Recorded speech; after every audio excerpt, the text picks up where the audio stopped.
Hello everyone, welcome you all to the course of Advanced Algorithm Analysis. This is actually our week number 9 of the course. Last week you were appeared in an online examination and that was our midterm paper. I am quite satisfied with your performance, with your hard work. Thank you so much for your interest in the course and for your best result. I'm sure that you will also be satisfied with your result, with your marks, and with your performance. Before midterm examination, we were discussing about the merge sort algorithm. If you remember, the merge sort algorithm, in the theory I told you that it is one of the most efficient sorting algorithm because the running time of the merge sort algorithm is actually n log n. So logarithm is a function which grows very slowly, right? We have also seen analysis of different algorithms like the bubble sort algorithm, insertion sort algorithm, selection sort algorithm, beside from merge sort algorithm, and also the linear search algorithm and binary search algorithm. In this week, we will study about the quick sort algorithm, which is another very efficient algorithm for sorting large amount of data. So here is a road map for our today presentation. As usual, we will start this lecture with the objectives, the outcomes, what we expect you to learn at the end of this lecture. So you will be able to understand the basic concept of the quick sort algorithm, theoretical aspects, the algorithm, the pseudocode, examples of the quick sort algorithm, how the quick sort algorithm actually works, or you can say how it sort out the data. And at the end, you will be able to find the worst case and best case analysis or running time of the quicksort algorithm. So these are the objectives, the learning outcomes of this lecture. So let us formally start the lecture with an introduction to the quicksort algorithm.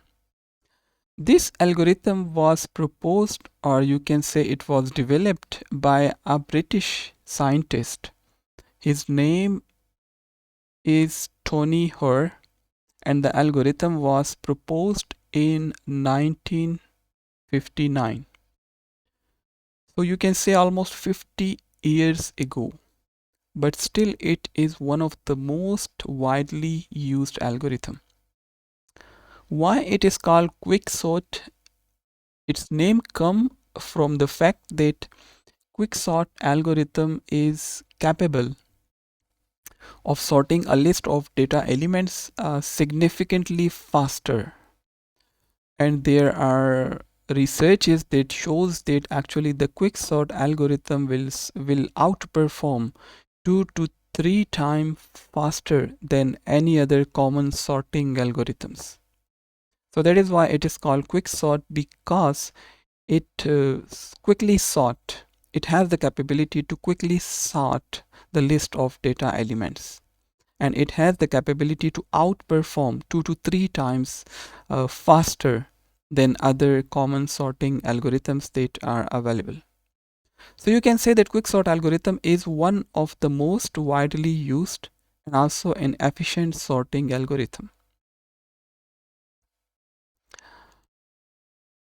Okay. There is a conflict between the running time of the quicksort and merge sort algorithm. If you remember, the running time of the merge sort algorithm was n log n in worst case as well as in best case. However, in quicksort, as we will see shortly, that the worst case running time of this algorithm is actually n square on an input array of n numbers. You remember?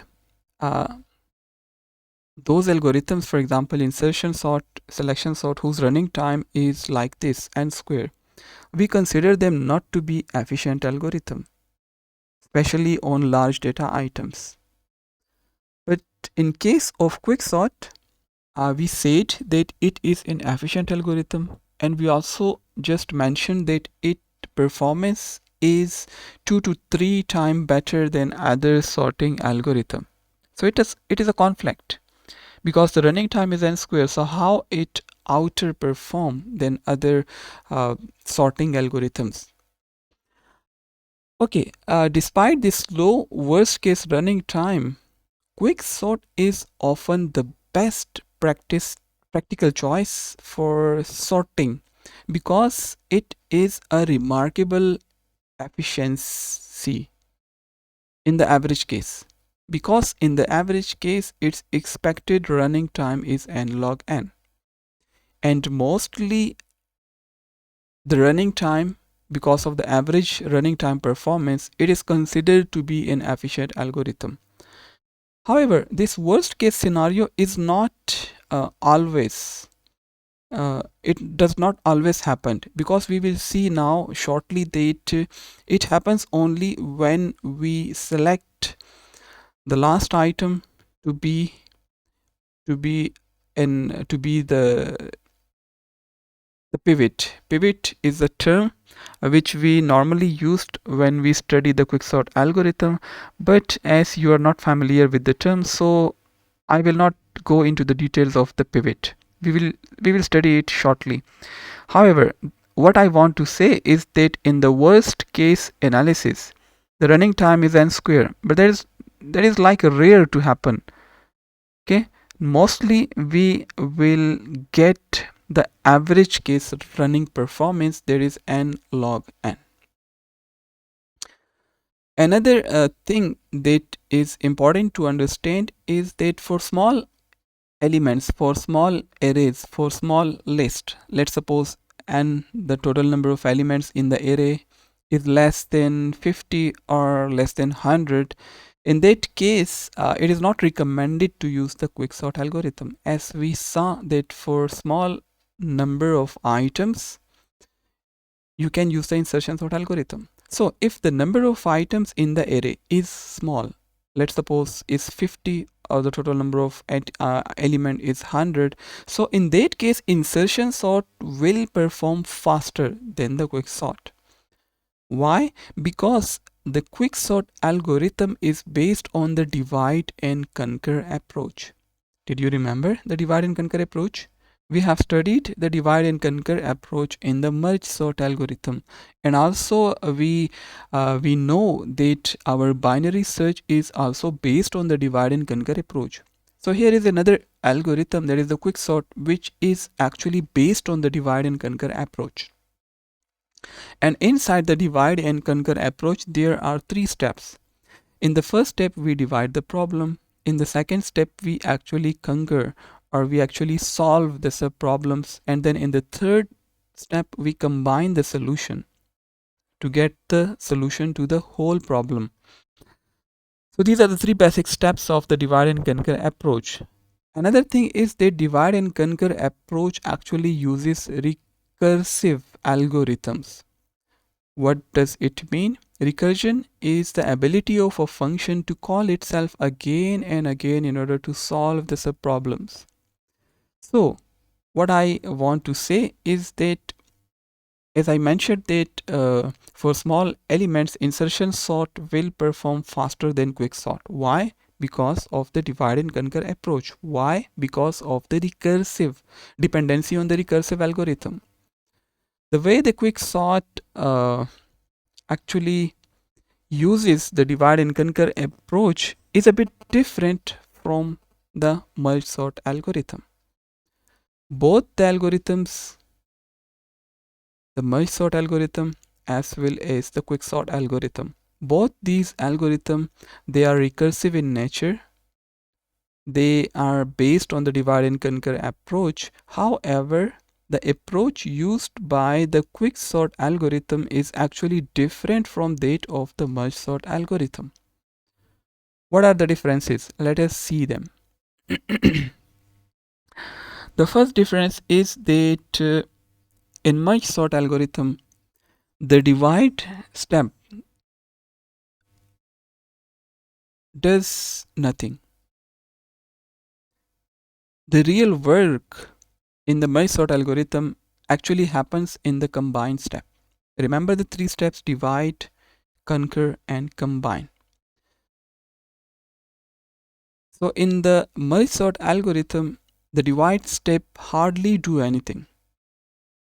The actual thing happen in the combine step when we combine two sorted arrays. And you remember here we have to use an extra auxiliary array that will help us to sort out or combine the solutions to the combine the sub solution to form the whole solution to the problem.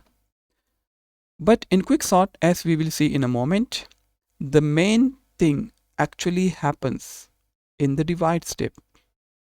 The second step, the first step, that is the divide step. So in quicksort algorithm, the actual things happen in the divide step instead of the combine step. So that is the difference between the merge sort algorithm and the quicksort algorithm. Let me revise. Both the algorithms are efficient. Both the algorithms are recommended for sorting large amount of data. Both the algorithm uses divide and concur approach. Both the algorithm uses recursive algorithm. However, the way they use the divide and conquer approach is a bit different. In case of the merge sort algorithm, the actual things happen in the combined step. Or in case of the quicksort algorithm, the actual things happen in the divide step. Okay, so is it clear? Okay. Sorry. So it means that in the quicksort, the combine step actually does nothing. The actual things are happen in the divide step.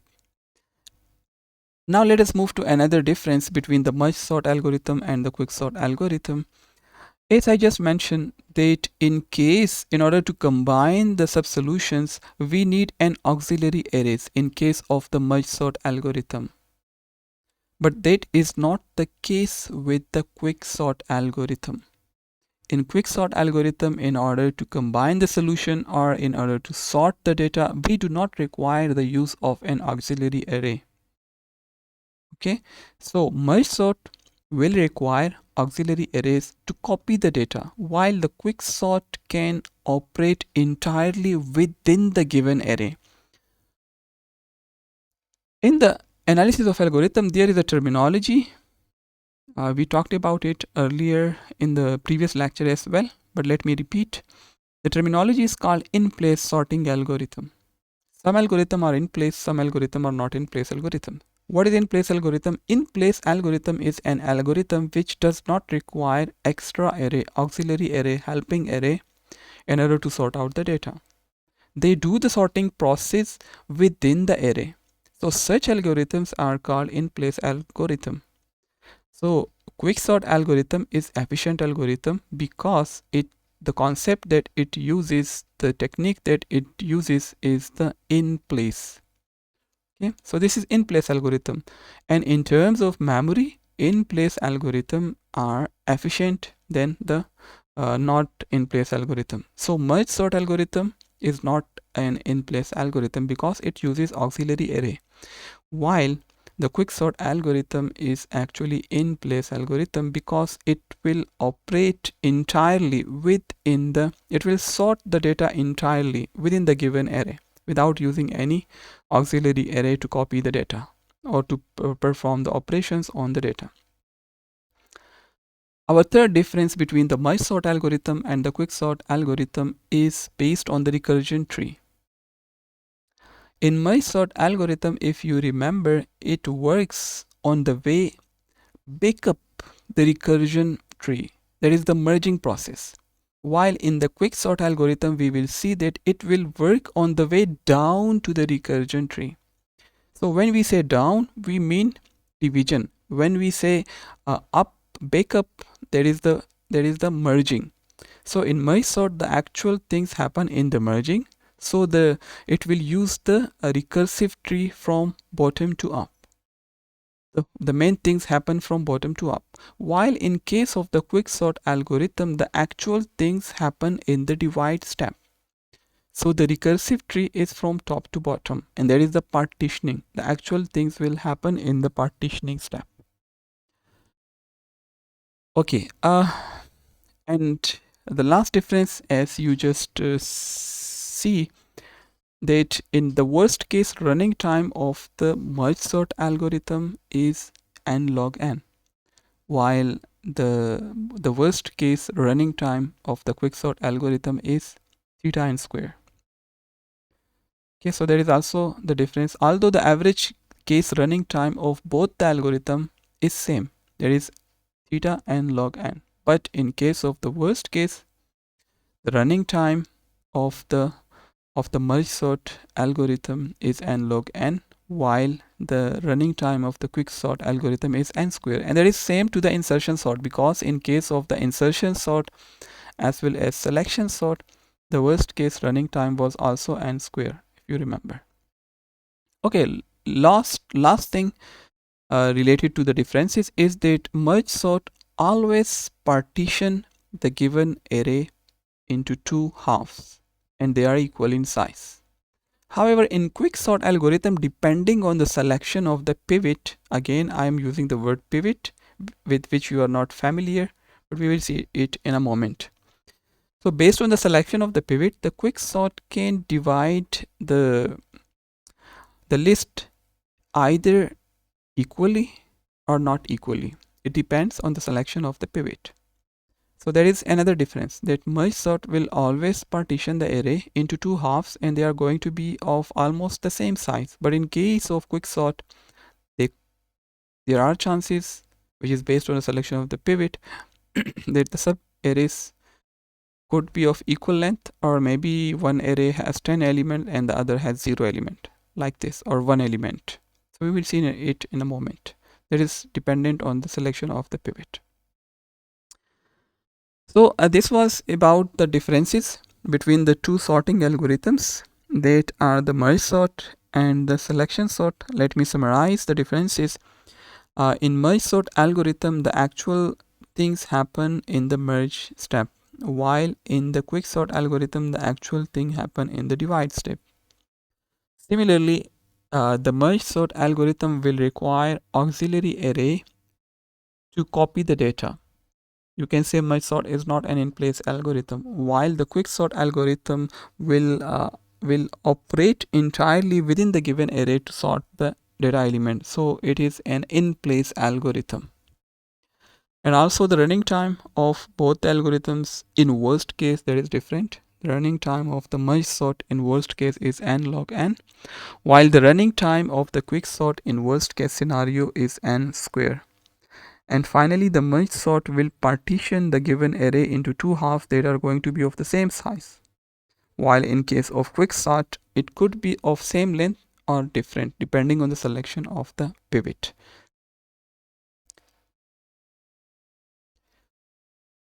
Okay, now the basic idea of quicksort.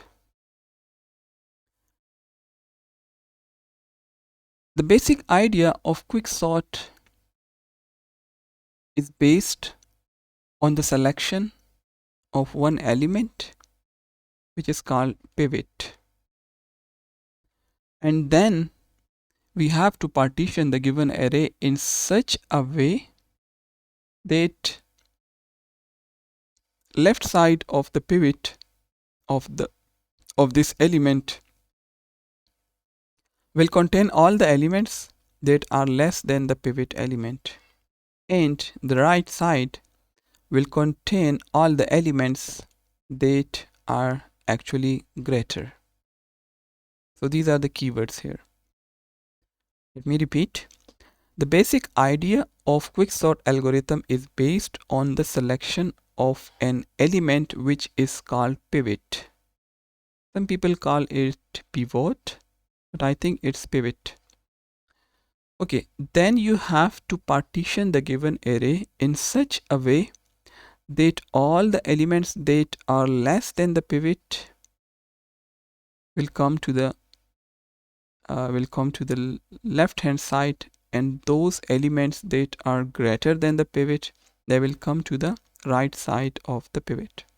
Now the basic question arises, what if two elements are the same? Or what if an element is equal to the pivot, whether we have to place it on the left hand side or on the right hand side?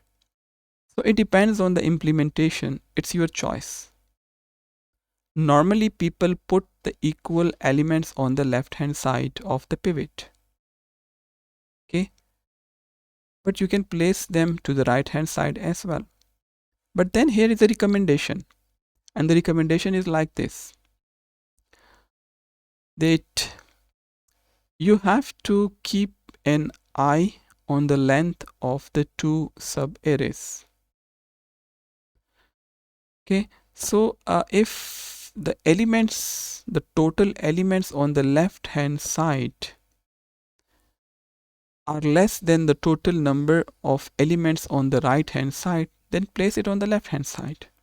However, if the total number of elements on the right hand side are less than the total number of elements on the left hand side, then place the element that are equal to the pivot on the right hand side.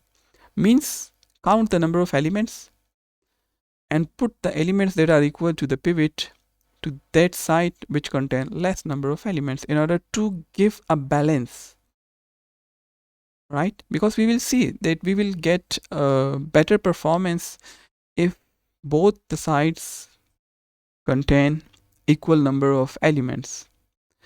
So if an element is less than the pivot, you have to place it on the left hand side. If an element is greater than the pivot, then you have to place it on the right hand side.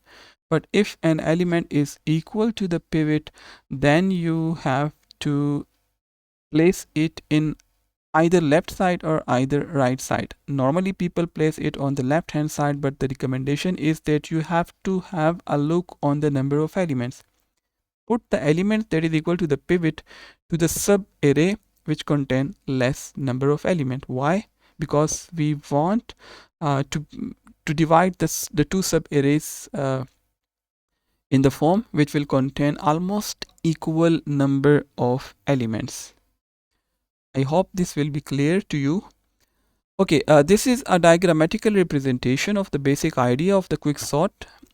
You can see we have keys to be sorted, mean we have a given array which is in unsorted form, and we are required to sort it by using the quick sort algorithm. So here is a technique. First thing is that you have to select a value from this list, from this array. Okay, and then the selected value is known as pivot. So P represent pivot. 1 means that it is actually the first pivot value. Okay, the first pivot value is represented by P1, and then here you can see all the items that are less than this pivot, they are placed on the left hand side, and all the elements that are actually greater than this pivot, they are placed on the right hand side.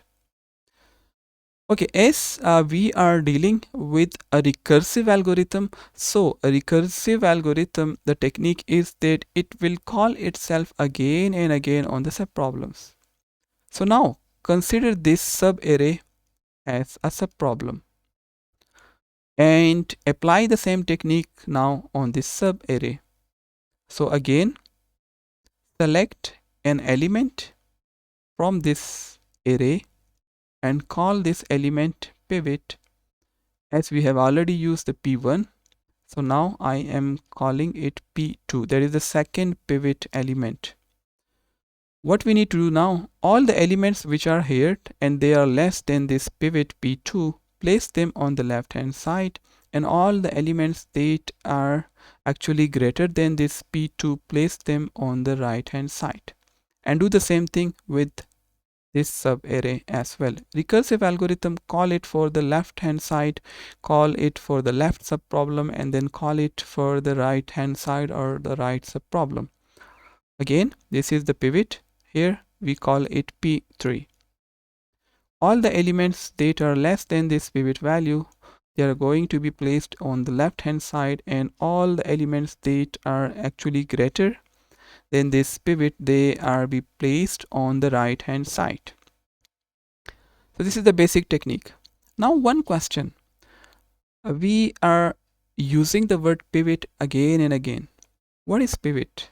Or to put it in another way, how we can actually select the pivot. For example, you have different elements here like 10, 20, 30, 40, 50, 60, 70, 80, 90 up to 100. So whether you are going to select the 10 as a pivot, whether you are going to select 100 as a pivot, whether you are going to select 50 as a pivot, pivot is an element and our partition is based on this pivot. But how to select the pivot? Let us find answer to the question. For the selection of this special value, which is called pivot, different strategies are available and all have consequences. All have effect on the performance of the algorithm. All strategies have effect on the running time of the algorithm. The first strategy is simple. Pick the first element as a pivot. Whatever list is given to you, whatever values are there, we don't worry. Whatever the first value is, just select it as a pivot. Okay. So if the list is given to you and the list is in unsorted form and you select the first value as a pivot, the solution is okay. Means it works fine if the input is random, but that is not always the case. What if the input array is already in sorted form or nearly sorted, mostly sorted? In that case, if you select the first element as a pivot, there is going to be a problem, performance degradation. Why? Because all the elements will go into either first side or to the second half, and one half will contain no elements because the list is already in sorted form, and this will lead to terrible performance because we have to call the recursion function on an array that has no elements. Okay, so the first strategy will fail if the array is already in sorted form, but if the array has random values, then you can select the first element as a pivot. Okay, and why it will give you terrible performance? Because all the element, if it is already in sorted form, all the elements will go to either side of the array, either left, either right, because they are going to be greater than the pivot or they are going to be less than the pivot. So depending on the condition, they will occupy one side of the array while the second half of the array will remain zero elements. So this strategy will affect the performance if the array is already in sorted form. Now strategy number 2. Select the last element to become the pivot. And there is no difference between strategy number 1 and strategy number 2, except the fact that in the first strategy we actually select the first element, while in the second strategy we actually select the last element. Again, if the input is random, okay, doesn't matter whether you are selecting the first element or last element as a pivot, but the problem is still there if the array is already in sorted form. Here we will get degradation in the performance. Again, all the elements will occupy either one side of the array, another side will contain zero elements, because all the elements are going to be either less than the pivot or or greater than the pivot. So one of the half will contain zero element, one of the half of the array will contain zero elements. So terrible performance in strategy number 2 as well. Third strategy work fine. Here we have to select random element to become our pivot. Random element, randomly select any number. And when we use the word random, we actually means to refer to the random number generator. So in this case, the performance will depend on how the random number generator actually select the random number, what algorithm it uses. Okay, what is the efficiency of the randomness? But random number generation is an expensive operation. However, this technique, this strategy would usually work well even for mostly sorted input.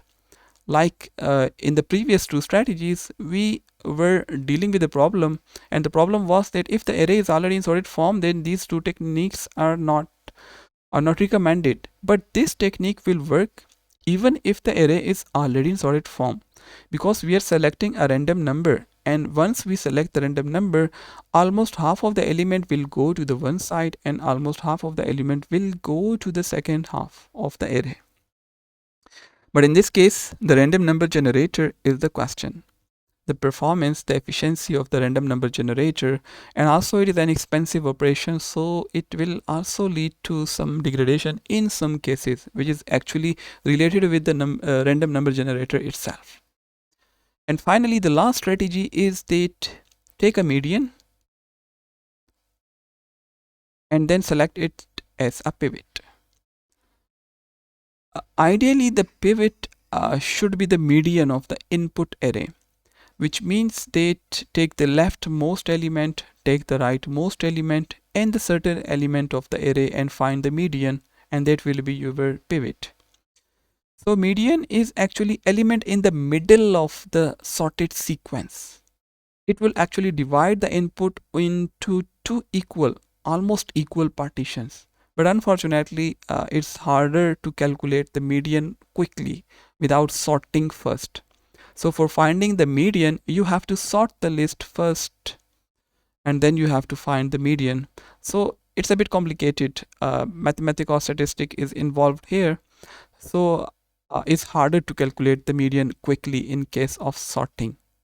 Okay. So these are different strategies by using which you can actually select the pivot. Now let us move to explore the quicksort further.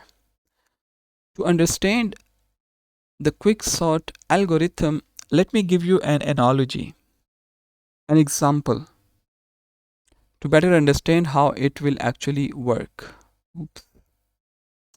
The basic idea of the analogy is like this. Consider a situation where you are working as a TA or a GA, like a teaching assistant or a graduate assistant with a professor. And the professor give you a task to mark the student quiz. And the students' names are written on the quiz.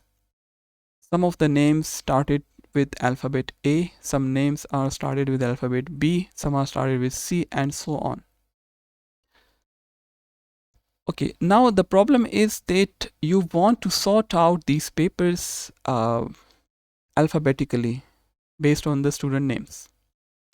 You follow a technique, and the technique is like this. You want to apply the quicksort. So how it will work? Here is the technique. First, you need to find the pivot. Remember, pivot, which will help you to partition the papers. And suppose you select the pivot randomly.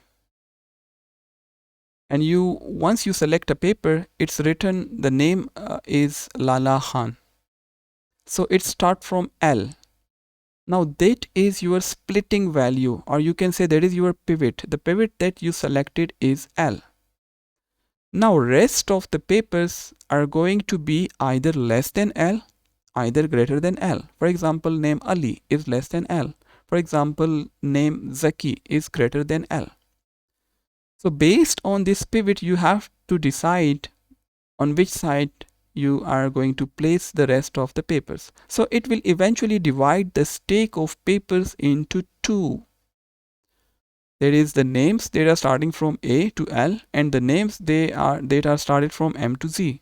So the names that are started from A to L, you have to place them on one side, and the names that are going to start from M to Z and up to Z, they are going to be on the other side. It is not necessary that it will equally divide the list. Maybe one side of the list will get more papers and the other side will get less paper. Okay, now you have to repeat the process, recursive algorithm. So you have to repeat the above technique with the stakes that you have. One stake has A to L and the other stake has M to Z. So you have to repeat the process until the stakes are small enough to be sorted easily. So ultimately the smaller piles can be placed on top of the other to produce a fully sorted and ordered set of papers. And the approach used here is a reduction at each split. At each split, you actually reduce the number of papers to get to the single element, to get to the single paper. And at every split, the pile is divided, and then the same approach is used to the smaller piles by using the same method, and there is the recursion, unless we get a single paper. So you can see that the actual thing is happening in the division. In the combine step, you just place the paper one above the other in a sequence. Okay, so this analogy works fine for the quicksort algorithm. Technically, quicksort algorithm follow these steps. What are the steps? The first step is that you have to pick a pivot. In our case of paper stacking, we selected L to be our pivot. Then the second step, partition the given array on the basis of this pivot. So the names that were less than L, we place them on one side, and the names that were greater than L, we place them on the other side. So we are making our decision based on the value of the pivot. What next? You have to repeat the same process because recursion is there to sort the left partition, and then you have to apply the same to sort the right partition. And here again you have to select a pivot. Let's suppose you select D as a pivot now. So in the next step, you have to compare the rest of the papers, whether they are less than D or whether they are greater than D, and so on. So these are the 4 steps. First you have to select the pivot, then you have to partition the array, and then apply the quicksort on the left and apply the quicksort on the right recursively, mean again and again. You have to apply the same algorithm again and again. Okay, getting bored from the theory, let us see an example. Example number 1. At an abstract level, we are going to see how the quicksort algorithm actually do the divide step and actually do the combine step. Okay, so in A here, it is actually the division, and the B actually represent the combine step. And you remember that actual thing is happening in the divide step, top down approach. Here we actually placing the element one above the other, so nothing happens here. The actual work is here. So we are given an unsorted array, and you see it is not in sorted form. All the elements are randomly given. The first step of the algorithm is to select the pivot. Remember the strategies? I want to select the last element to become my pivot. So 50, the value of pivot is 50. I have selected the last element of this given array to become the pivot. What else? In step number 2, now we have to divide. Divide the array in such a way that all the elements that are actually less than 50 will occupy the left side, and all the elements that are actually greater than 50 will occupy the right sub-array. Sorry. So now 85. 85 is greater than 50, so it will come to the right hand side. 24 is actually less than 50, so it will come to the left hand side, it will come to the right hand side. 63 is actually greater, so it will come to the right hand side. 45 is less, it will come to the left hand side. 17 again is less than 50, it will come to the left hand side. 31 again is less, it will come to the left hand side. 96 is greater, so it will come to the right hand side. Almost equal number of elements if the given array is random. 4 elements, 3 elements. Okay. What else? Now we have to recursion is there, so we have to apply the same process again here. Now this is our sub-array. Select a pivot here. Suppose I select the last element to be the pivot. Again, apply the same process. Compare all the elements one by one with this pivot. If they are less than the pivot, they are going to be part of the left sub-array. If they are greater than the pivot, they will occupy the right hand side. First compare 24. 24 is less, so it will come here. 45 is greater, it will come to the right hand side. 17 is less, so it will come to the left hand side. Again, apply the same process on this sub-array now. Select 17 to become the pivot. Now we have only one element left, and that element is actually greater than 17, so it will occupy the right hand side of this array. And here we have no element. Okay, so once you have only a single element, so it is already in sorted form. That is the base case. So we have reached the base case. We need to stop here. Now apply the same process on the right hand side. Consider this sub-array. In this sub-array, select the last element to become our pivot. Now compare 85 with 96 is less, so it will occupy the left hand side. And then 63 is also less, so it will occupy the left hand side. This side now has no elements. Now we have two elements. Apply the same process here. Select 63 to become as a pivot. Compare 85, it is greater, so it will come to the right hand side, and this side will contain no element. Now one element means we have reached the base case. Now this is what happening in the divide step. Okay, now bottom up approach is combined. Actually nothing happens here. The elements are already in sorted form. We just need to put them one above the other. Okay, so 17 was the pivot, 24 is greater, and then we also have 45 here. Here the pivot is 31. Both these two elements which are in sorted form are actually less than the pivot, and this element is actually greater. Same is the case here. Finally, we have the pivot value, that is 50. All these elements are actually less than 50 and they are in sorted form, so just move them up. Similarly, all these elements are greater than the pivot and they are already in sorted form, so just move them up and we get the final sorted array. So this is how we can sort a list of items by using quick sort algorithm.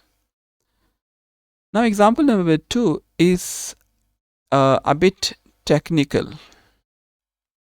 The previous example was an abstract level example. This is an example which is based on the algorithm of the quicksort. So actually it shows how the quicksort algorithm do the stuff for us. I will try to explain it here. Suppose an array is in unsorted form. The elements of the array are here: 9, 7, 5, 11, 12, 2, 14, 3, 10 and 6. This is actually an array that is given to us which is in unsorted form. As like the merge sort algorithm, we have to consider some index variables. Let's suppose this array has a name A. The element is stored at, the first element is stored at index P, while the last element is stored at index R, right? So you can see here, P actually is a variable or index variable which refers to the first location, and R is another variable which refers to the last location where the last element is stored and location where the first element is stored. And you are familiar with this as we have already seen it in the merge sort algorithm. As with the merge sort, think of sorting an array APR. First, divide the array into two parts by choosing any element in the array APR. That is going to be our pivot, and there are different ways by using which you can actually select the pivot or any element to become the pivot. After division, the elements or the sub arrays are going to be like this. The first sub array will contain all the elements that are less than the pivot, and the second sub array will contain all the elements that are greater than the pivot. Okay, so we have to rearrange the elements in the array so that other elements that are less than or equal to the pivot are moved to the left, and all the elements that are actually greater than the pivot move to the right. And we call this procedure a partitioning. So at this point, it doesn't matter what order of element to the left and what is the order of element at the right of the pivot. We just care that each element is somewhere on the correct side of the pivot. What is the correct side? All the elements less than the pivot are going to be on the left hand side, while all the elements that are greater than the pivot are going to be on the right hand side. Remember, I'm not using the word equal because you know that if an element is equal to pivot, that is going to occupy the left hand side as a normal practice, but you can remember the point that I just shared. Okay, so here is our pivot. The value is 6. Now compare these elements one by one with the pivot and move them to the correct location. So here you can see that 9 is actually greater than pivot, so it will move to the right. 7 is greater, 11 is greater, 12 is greater, 2 is less, 14 is greater, 3 is less, 10 is greater, and 6 is the pivot itself. For example, if the array which contain these elements is in a random form, we select 6 as the pivot. After partitioning, the array would looks like this. Okay, now there is another index variable which is called q, and it represents actually the pivot, where the pivot ends up. So p is a pointer variable which refers to the first element, or the element stored at the first location. R refers to the element stored at the last location, while q is another element, another index variable which will refer to the pivot. Now we have to conquer by recursively sorting the sub arrays A, P up to Q minus 1. This is A, P up to Q minus 1, and also sorting recursively the array Q plus 1 by R plus up to R, and this is Q plus 1. Actually this is Q, so this is Q plus 1 up to R, this is R, right? So we have to recursively sort them or conquer them. Once the conquer step recursively sorts, we are done. Why? Because remember, nothing happened in the combine step. Everything in the quick sort is happening in the divide step. So you see, once we are done the things, you will see that the array are already in sorted form. So the combine step will do nothing. All the elements to the left of the pivot in the array AP up to Q minus 1, they are less than or equal to the pivot and are sorted. And all the elements to the right of the pivot in the array, that is Q plus 1 up to R, they are greater than the pivot and are already sorted. So after recursively sorting the sub arrays to the left and right of the pivot, the sub array to the left of the pivot in this case is like 2, 3 and 2, 3 and 5, and to the right hand side is 7. Okay, let me explain the concept of the colors used here. Actually, the blue color represent the pivot of the previous array. So 6 was the pivot of the previous array, and this is our sub array. So now here we have to recursively solve this, apply the same process. So now this is our P, this is our Q, first element, last element. Okay, and then you have to select, actually the selection is here. This is our sub array. Okay, from here you have to select the pivot. So in this case 3 is our pivot. Now 2 is less than 3, so it will come to the left, and 5 is greater than 3, so it will come to the right. Now this was our pivot. In the next step it will become blue, which means it was pivot in the previous case. And now we have only one element left, so one element is sorted by default. That is the base case. Now come to the right hand side. We have to apply the same process here on the right hand side.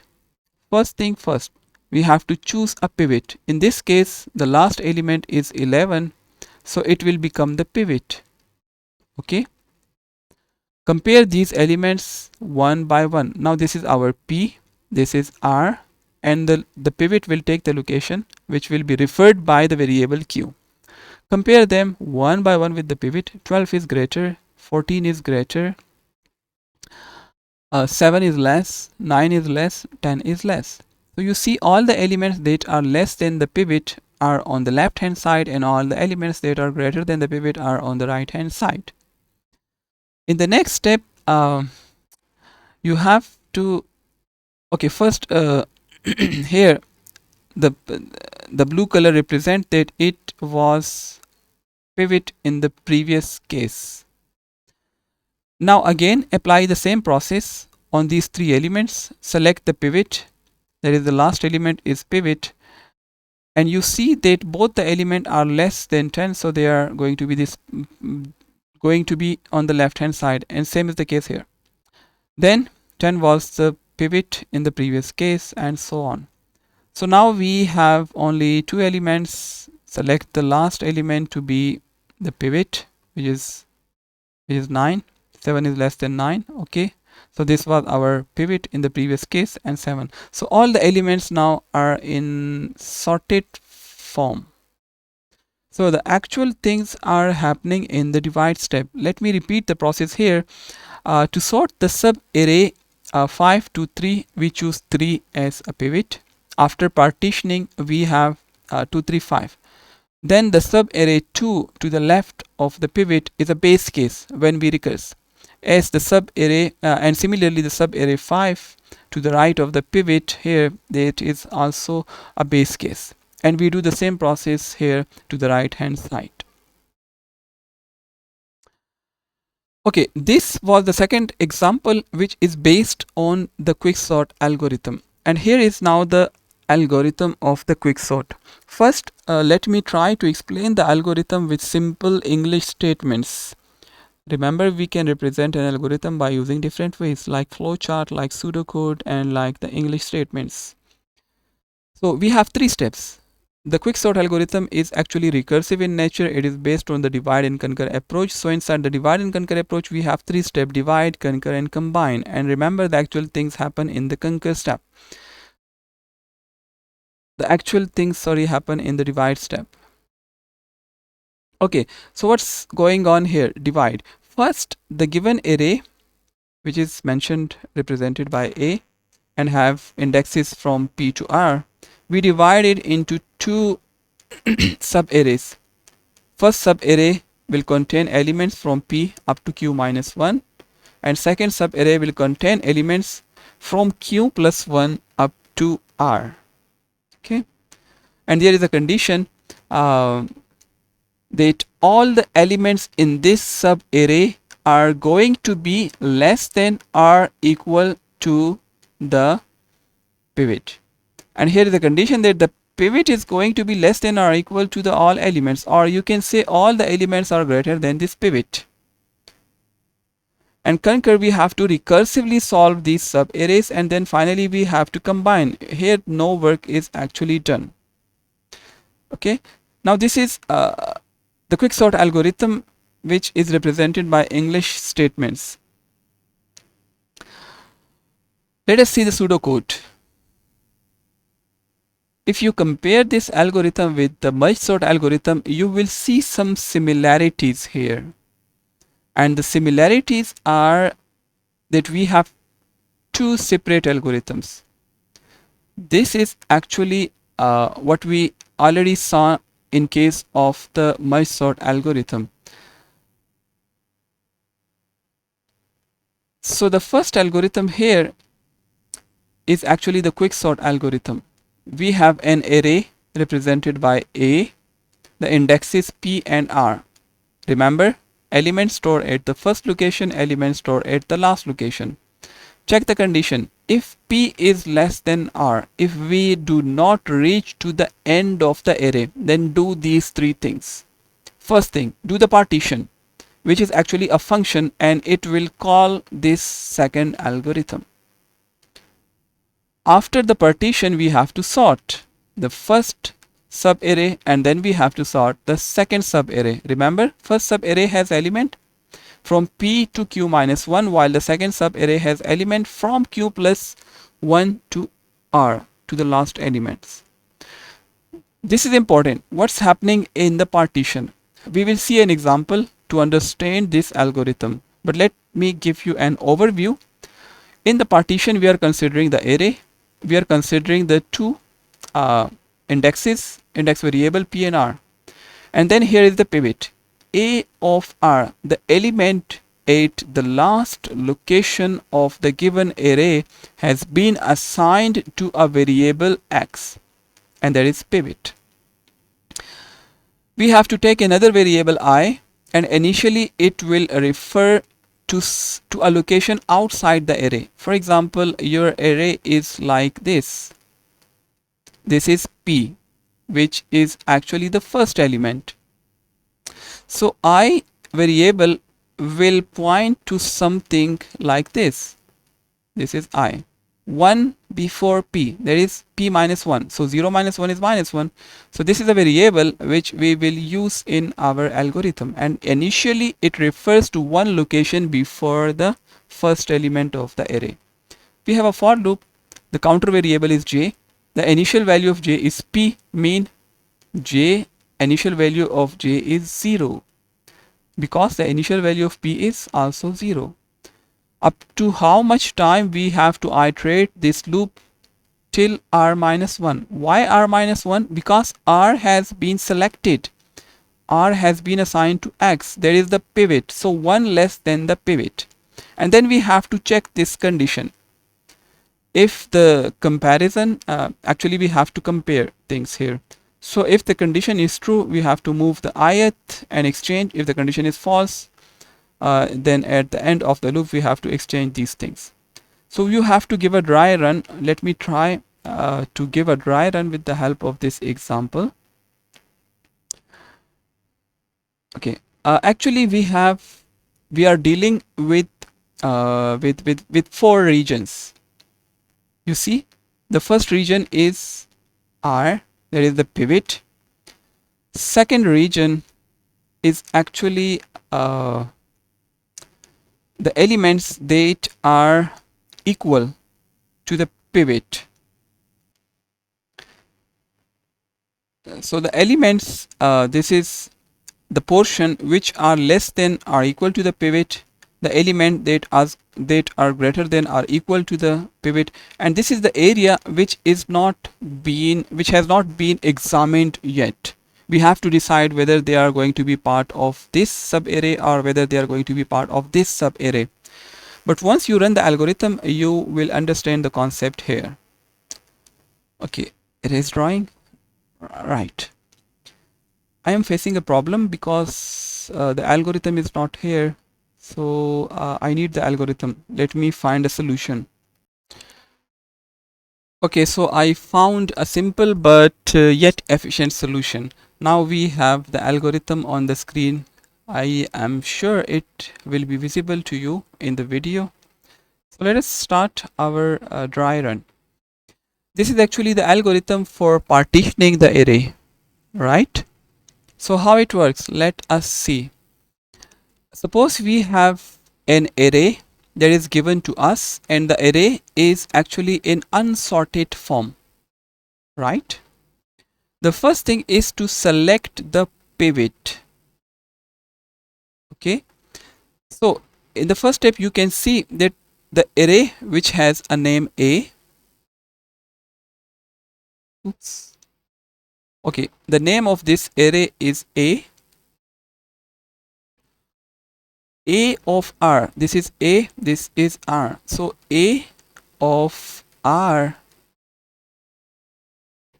is equal to 5, means our pivot is 5, and we assign this to a variable which is called x, and you can see it in the step number 1 of this algorithm. X is equal to a of r, mean x is equal to 5 in this case, in this particular case. So you can see that our pivot is 5. In the abstract level, we have seen that the pivot selected, for example in this case the pivot is 50, so we have to move it to the middle. All the elements are placed which are less are placed on the left hand side, all the elements that are greater are placed on the right hand side. But how the elements are moved, how the comparisons are actually performed, this is the answer. This algorithm will give you the answer to these questions, how the movement are actually happening. So the first step is that we have selected the pivot, and in our case the pivot is the last element, and we assign that to a variable x. Next is the variable I. So the current value of I, for example, let us suppose that the first element is stored at location 0. So the value of I is going to be -1. Why? Because p minus 1. P is 0. 0 minus 1 is -1. That is step number 2. Now in step number 3, we actually have a loop. And the loop is like this. We have a variable j.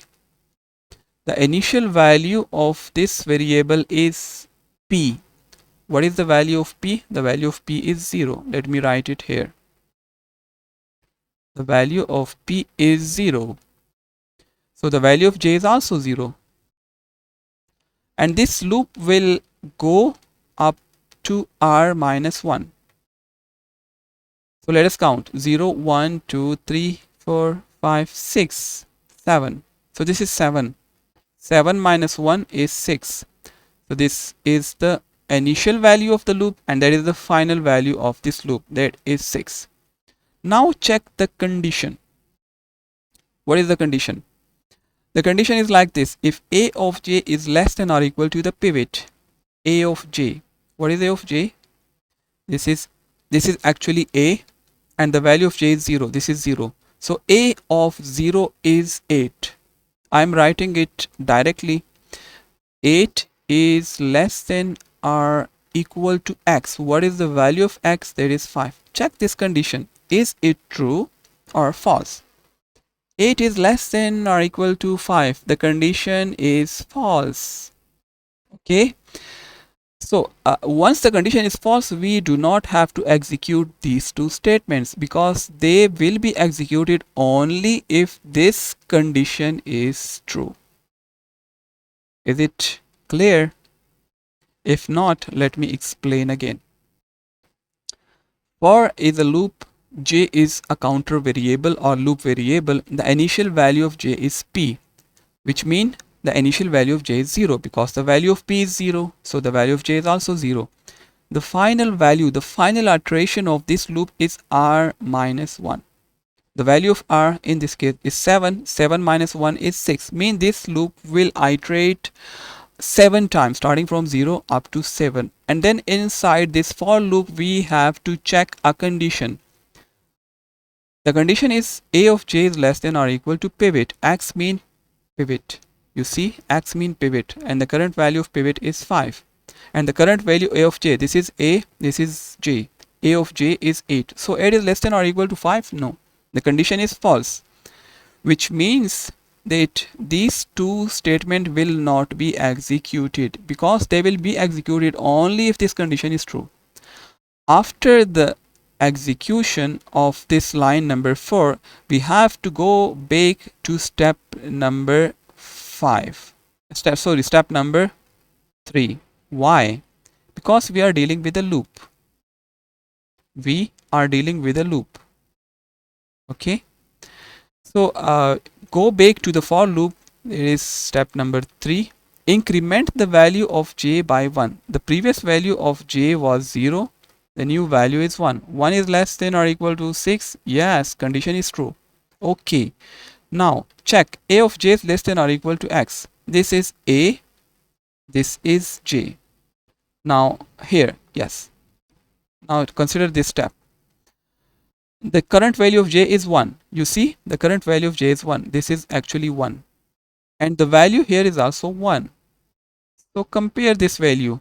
A of j, that is 1, is less than or equal to x. X is same, 5. Now check the condition. Is it true? Sorry. Yes, the condition is true because 1 is less than or equal to 5. Okay guys, once this condition is true, you have to execute step 5 and step 6. What is step 5? Increment I by 1. So the previous value of I was -1. The new value will be 0. -1 plus 1 is equal to 0. So this is step number 5. The new value of I is now 5. Sorry, the new value of I is now 0. Okay, which means you have to move the counter. Previously I was pointing here, but now I will point to this location, that is 0. You see the pointer has been moved because we execute this step number 5. Now step number 6. Exchange a of I with a of j. Let me write it here. A of j exchange with a of I. Doesn't matter whether you write I before or j before. What matters is that we need to exchange them. Okay, for that to happen, a of j, this is a, this is j.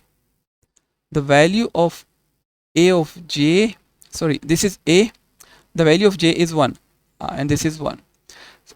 In simple words, you have to assign this value to this location. It's like swapping these two values, just like this. Okay, and the things happened here. We have exchanged these two values, a of 1 with a of 0. Simple is that. Exchange the value of a of 0 with a of 1. So 8 will come here, 1 will come here, and then we are done. Okay, okay guys, what next? After execution of step 5 and step 6, we have to go back to step number 3 because we are dealing with a loop. Okay, so come back and execute the loop again. One more iteration of this loop. So the previous value of j was 0, sorry, the previous value of j was 1. The new value of j will be 2. Check the condition. 2 is less than 6. Yes, condition is true, which means we have to execute the body of this loop. Now check if a of j is less than or equal to x. What is a? This is our array A. The j is 2 now. You see, this is location number 2. Now j point to 2 because we have increment its value in the loop. What is the value here? 6. Compare it with 5. 6 is less than or equal to 5. Is it true? No. 6 is not less than or equal to 5. So once the condition is false, we will not execute step number 5 and step number 6. They will only be executed if the condition in the if statement is true. But now the condition is false, so we will not execute them. Okay, so you see the I counter variable has not moved. It's still on its current location. Again, we are dealing with a loop. Go back to the for loop, increment the value of j by 1. Now the current value of j is 3. And you can see here, this is the current value of j. Okay. Check the condition again. A of j is less than or equal to x. This is a and this is j. And the value here is 4. So 4 is less than or equal to 5. Is it true? Yes, condition is true. Once the condition is true, we have to execute step 5 and step 6. What is happening in step 5? Increment I by 1. So the previous value of I was 0. 0 plus 1 will give you 1. The new value of I is 1 now. What else? Exchange A of I and A of j. Means exchange A of 1 and A of 3. In other words, exchange 4 and 8. So you can see here the two values has been exchanged. 4 is now on A1 and 8 is now on A3. This happened in step number 6. And these are the explanations of the different variables of this array. Okay guys, next thing is to go back to the for loop at step number 3. Increment the value of j by 1. The new value of j is 4. 4 is less than or equal to 6. Yes, condition is true. Come here. Now a of j point to location number 4. The value here is 0. Check the condition. 0 is less than or equal to pivot, that is x, that is 5. Yes, again condition is true. Then you have to do the two things. Move I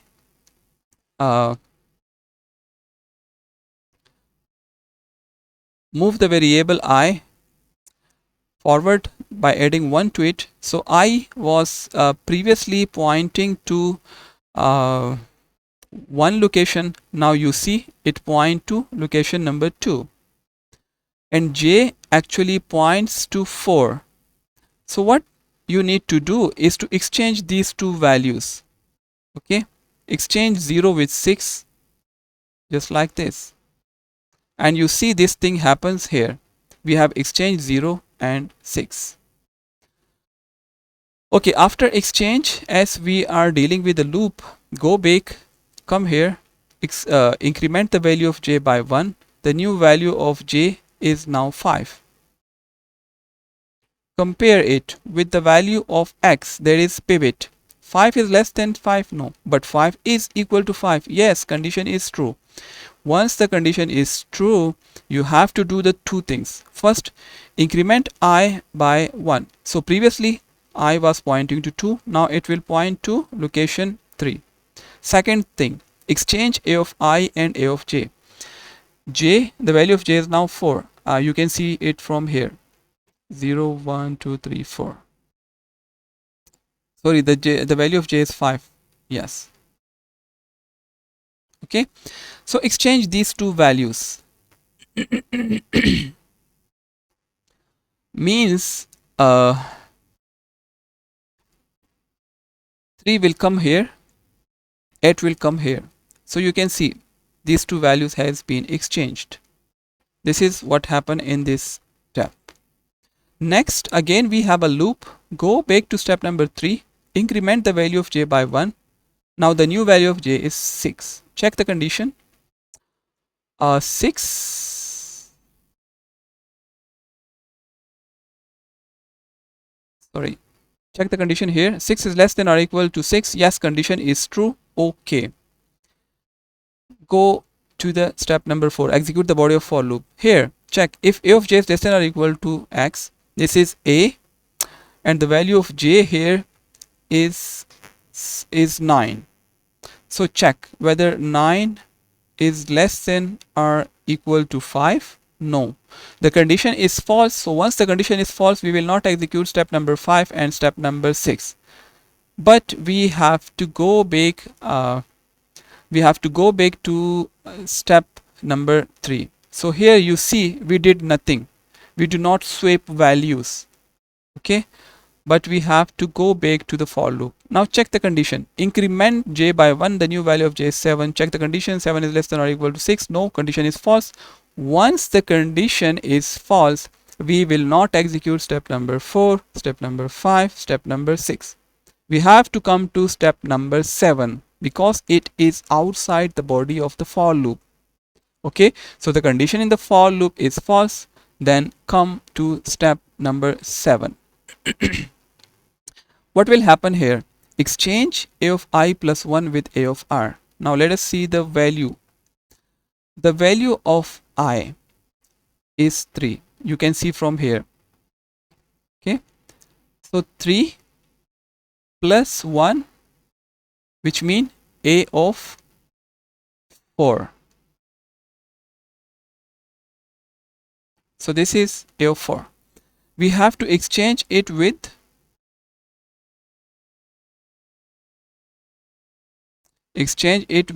A of R, that is X, that is the pivot, and that is A of R is like A of 7, or you can say simply X or pivot, whatever you want. So A of 4, this is 0, 1, 2, 3, 4. Again, this is 0, 1, 2, 3, and 4, and this is X. So A of 4, exchange these two values. Exchange these two values with the help of step number 7. So after exchange, 5 will come to this location and 6 will come to this location. Did you see what happened here? Yes, we have moved the pivot to the right location. Let me clear it off. So this was our pivot 5. The algorithm moved the pivot to the correct location. How we know that? All the elements on the left hand side are actually less. All the elements on the right hand side are actually greater.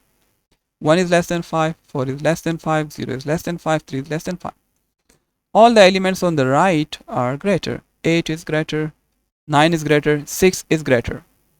Okay, but you can see one thing. This sub list is not sorted yet. Similarly, this sub list is not sorted yet. We have to do the same thing with this sub list. Again, we have to apply this algorithm on this sub list and the same algorithm on this sub list. How? In the next iteration, we have to select this. This is going to be our R. This is going to be our pivot. We have to find the Q. We have to move this. We have to initialize the I variable and so on. All the steps of the algorithm will be repeated for this second half now. So this was how the algorithm of quicksort actually sort out the data. Okay, so let us take a short break, and after the break we will analyze the quicksort algorithm.